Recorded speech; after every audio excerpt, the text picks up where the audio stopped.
Well, hello everybody, and welcome to episode 56 of the Let's Play world. I've got a couple things I gotta show you. The first thing is out here on our waterfront. So I was working on lighting up some of the caves that were under our dock here, and I ended up tunneling down.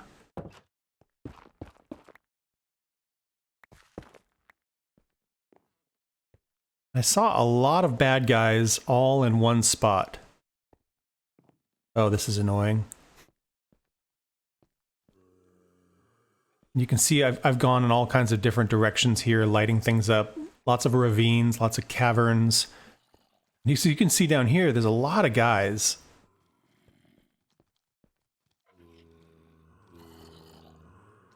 And right down here, it's definitely a spawner. And from the amount of skeletons that I was running into, I think it might be a skeleton spawner.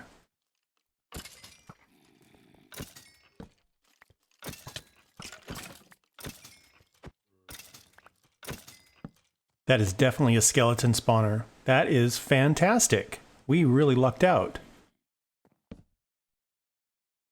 Skeleton grinder. We have so many awesome projects on the wall right now. I'm really excited to get to some of these. Next thing I want to show you is something I figured out or realized about deep slate. So stone, you get some different stone and stone brick options. When you break stone with a pickaxe, it turns into cobblestone. We get a couple of different cobblestone options. Now deep slate is different. So when you find deep slate, it looks like this, and then when you mine it, you get something called cobbled deep slate. So they behave a little differently. Actually, they behave kind of backwards in my opinion. I'll show you what I mean. If we put cobbled deep slate in there, we get all kinds of options. Chiseled, tiles, polished, all of that. If we put just regular deep slate in there, we get nothing. You can't do anything with it. I thought that was really, really weird. But then I realized deep slate is directional. And what I mean by that is, depending on which way you place it, it looks different. And to show you what I mean, this is all deep slate. So here, this is kind of the side of the block. This is the side of the block, but turned sideways.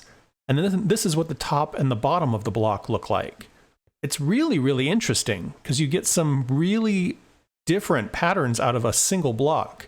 I didn't think deep slate was going to be very useful in its natural uncobbled state, but it's actually pretty interesting.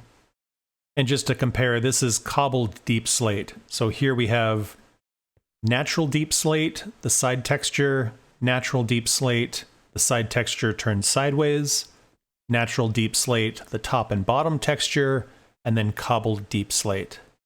A very, very cool block. The third thing I want to show you is what I've been working on behind the base. I've been adding a lot of the azalea leaves along the back here just to make it look a little bit more overgrown, and I've been turning some of the grass into moss, like this. And if you don't know how to do this, basically you take a moss block, and then all you have to do is bone meal it. So if we take some bone meal and put it on this moss, it's going to replace a lot of these blocks with moss. Like so. All of these now are moss blocks. And that got me thinking, if I want to make a bunch of moss, I'm going to need a bunch of dirt that I want to get rid of. And as luck should have it, I actually do have a bunch of dirt I want to get rid of. So I'm going to put a piece of moss up there and just start bone mealing it like crazy and see if I can turn all of this into moss.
So after putting that little dent in there, I have acquired a whole chest of moss and moss carpets and some azalea bushes.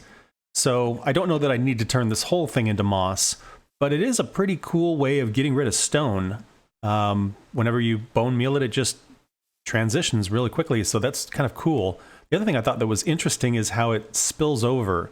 So when I was up there bone mealing, and I would bone meal the edge, somehow the bone meal would go all the way down here too, and turn this into moss. So that was weird. Figured out a couple other things I really like about this block. One is that it's green on all sides. So instead of getting those like green tops with the brown edges, you can get that kind of total green texture with the moss block. And the other thing that's cool about this block is, unlike grass, it doesn't change depending on what biome you're in. So sometimes when you're in a desert or a savanna, the grass will get really kind of brown and icky looking. Moss doesn't do that. Moss just stays nice and green all the time.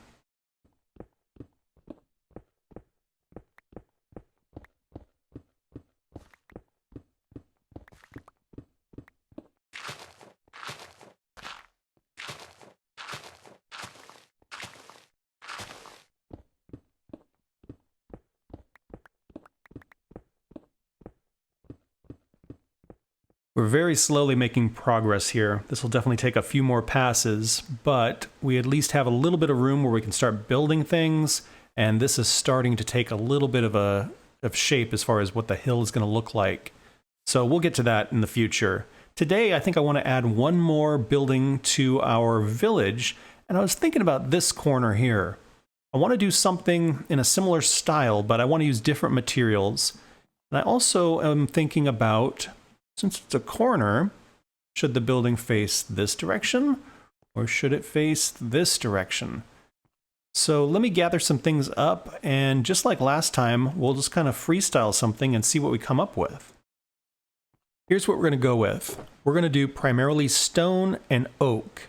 I'm going to use a little bit of spruce and a little bit of deep slate just to give it some character and some detail. And I think we're going to do blue glass in this one. And it'll be slightly larger than the previous build we did, but not by much. On the foundation, I'm just mixing some stone bricks and deep slate.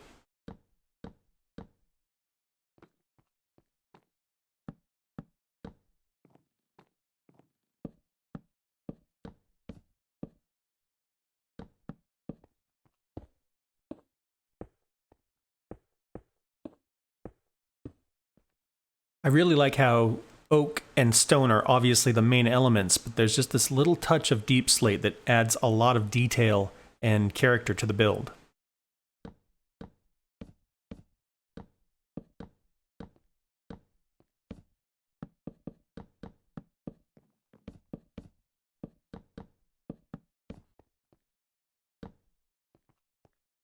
Well, this one turned out fantastic. I really like this mix of materials. I added a little bit of a porch just to kind of differentiate it from the previous build. Put some lamps up there and that kind of thing. The blue glass looks really nice.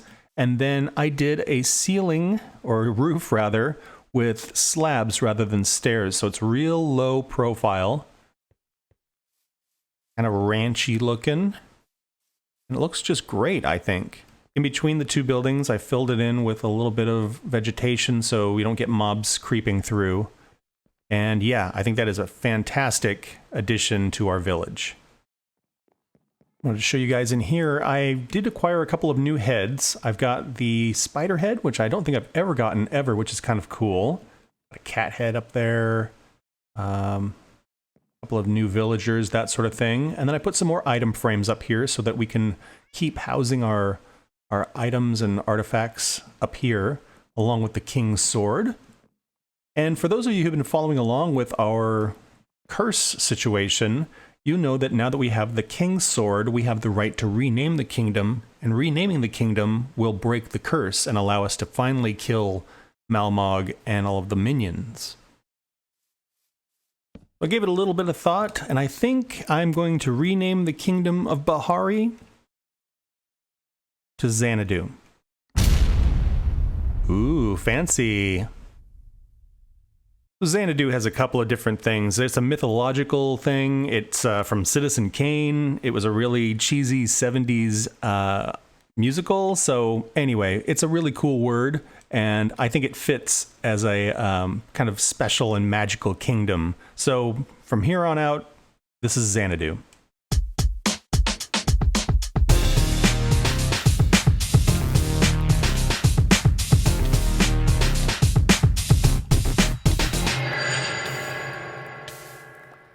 Something was a little different that time. I could tell that when I defeated Dennis, that was it for Dennis. He's not coming back. Now that the curse is broken, once we defeat those guys, they're done for. So I think in honor of the fallen son of the king, we should create a little grave for him. The king and his sons have been tormented by Malmog for, it could be hundreds of years. So I feel like we owe it to them to give them a final resting place. This is where we are going to put Dennis. Hopefully over the next couple of episodes, we can track down the king and all of his sons, and we can free them all from the curse. Once we do that, we can also defeat Malmog and Vorduk, and then we shouldn't see any more of these terrible monsters. Now, for those of you who really like the data pack, don't worry, I've got another idea for reworking it and utilizing it in a different way in the future, so we'll continue to explore data packs.